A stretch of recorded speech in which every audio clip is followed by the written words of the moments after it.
আজকে আমরা চলে যাব বনগাঁর সাতভাই কালীতলার পৌষ মেলায়। কোথা থেকে কিভাবে যেতে হবে সবকিছুই তোমাদেরকে বলে দেব। আর কি কি দেখার আছে বা কি কি জানার আছে সবকিছুই তোমাদেরকে বলবো। নমস্কার বন্ধুরা, মিতা কুকিং ওয়ার্ল্ড এন্ড ভ্লগে তোমাদের সবাইকে অনেক অনেক স্বাগত। সকাল সকাল উঠে চলে গেলাম সাতভাই কালীতলার মেলায়। বনগাঁ স্টেশন থেকে টোটো বা অটোতে করেও আসা যায় এই সাতভাই কালীতলায়। আর বনগাঁ মতিগঞ্জ বাস স্ট্যান্ড থেকে টোটো বা বাসে করে চলে আসতে পারো সাতভাই কালীতলা। আর আমরাও চলে এলাম বনগাঁ সাতভাই কালীতলার মেলায়। এখন যেহেতু পৌষ মাসের এই পুরো 1 মাস ধরে এখানে মেলা হয়, সেই জন্য রাস্তার দুই পাশ দিয়ে পুজোর সামগ্রীর দোকান এবং অন্যান্য জিনিসপত্রের দোকান রয়েছে। তোমরা এসে খুব সহজেই পুজোর ডালা কিনে পুজো দিতে পারবে। আর এই মন্দিরে সারা পৌষ মাস ধরেই পুজো হয়, কিন্তু শনি আর মঙ্গলবারটা খুব ভিড় হয়। আর অন্য দিনগুলোতেও ভিড় হয়, কিন্তু খুব অল্প। আর এই মন্দিরকে ঘিরে লুকিয়ে আছে অনেক ইতিহাস। সব কিছুই আমি তোমাদেরকে বলবো, তবে তার আগে আমি পুজো দিয়ে নেব মন্দিরের সামনে এক কাকার দোকান থেকে পুজোর ডালা কিনে নিলাম। আমরা যখনই এই মন্দিরে পুজো দিতে আসি এই কাকার দোকান থেকেই পুজোর ডালা কিনে পুজো দিই। আর মন্দিরের সামনে এই কাকার দোকানটা অনেক বছরের পুরনো। পুজোর ডালা কিনে নিয়ে দাঁড়িয়ে পড়লাম লাইনে পুজো দেওয়ার জন্য। আর আজ মন্দিরে খুব ভিড় হয়েছে পুজো দেওয়ার জন্য, অনেকটাই লাইন ছিল পুজো দেওয়ার। কিছুক্ষণ লাইনে দাঁড়িয়ে মায়ের পুজোটা দিয়ে দিলাম। তো বন্ধুরা, কথায় আছে 400 বছর আগে সাত ভাইয়ের এক ডাকাত দল ডাকাতি করে আসার পথে মায়েরই আদেশে মায়ের একটা মূর্তি সঙ্গে করে নিয়ে আসে নদী পথে প্রায় 300 কিলোমিটার পথ পাড়ি দিয়ে।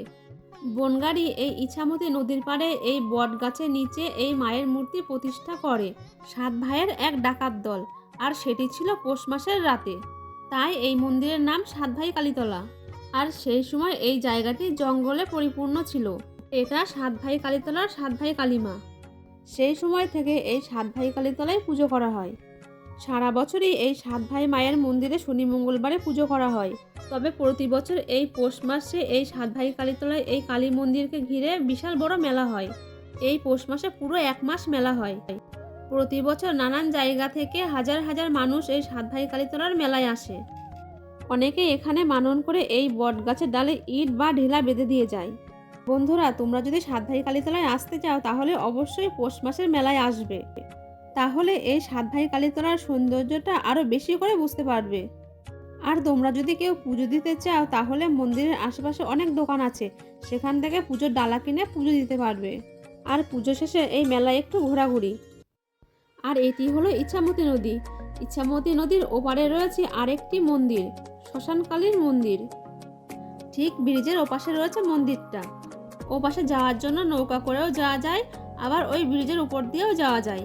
ব্রিজের উপর দিয়ে গেলে বেশি সময় লাগে না, কিন্তু যাদের নৌকায় যাওয়ার ইচ্ছা বা নৌকায় ওঠার শখ খুব, তারাও নৌকায় করে যেতে পারো।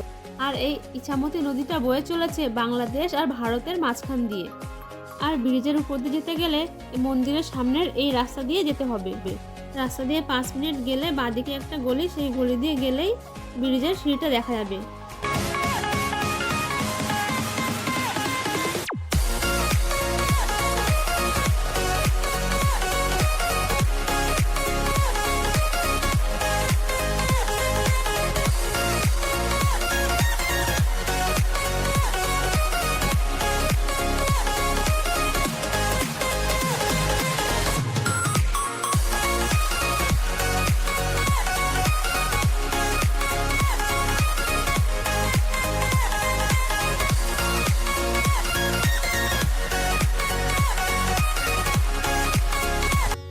চলে এলাম এপাশে মায়ের মন্দিরে। এই মায়ের মন্দিরের এখান থেকে পুজোর ডালা কিনে নিয়ে মাকে পুজো দিয়ে দিলাম। আর এই মায়ের মন্দিরটা অনেক বছরের পুরনো মন্দির। আর এই পৌষ মাসে সবাই সাতভাই কালী মায়ের পুজো দেওয়ার পর এই শ্মশানকালী মায়ের পুজো দিতে আসে। আমিও আসি পুজো দিতে প্রত্যেক বছর। আর এই মায়ের মন্দিরেও সারা বছর শনি মঙ্গলবারে পুজো হয়। আর আজ এই মায়ের মন্দিরেও খুব ভিড়, কিন্তু অনেকক্ষণ লাইনে দাঁড়িয়ে থাকার পর মায়ের মন্দিরে ঢুকে খুব ভালোভাবে মাকে পুজো দিলাম। এই মায়ের মন্দিরে পুজো দেওয়া হয়ে গেছে, এবার আমরা আবার ওপাশে যাব। আসার সময় আমরা ব্রিজের উপর দিয়ে এসেছিলাম, কিন্তু যাওয়ার সময় আমরা নৌকায় করে যাব।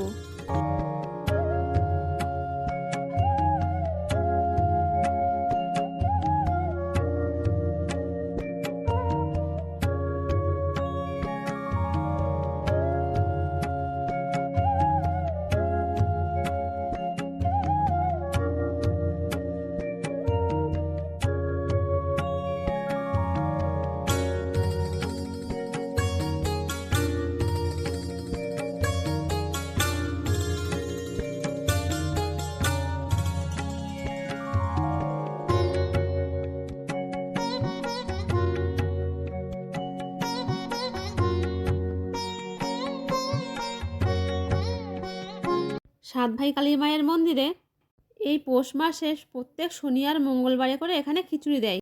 তো বন্ধুরা, আমার এই ভিডিওটি তোমাদের কেমন লাগলো? যদি ভালো লেগে থাকে তাহলে অবশ্যই চ্যানেলটাকে সাবস্ক্রাইব করে দিও। আর যারা ফেসবুক পেজ থেকে দেখছো তারা অবশ্যই পেজটাকে ফলো করে দিও।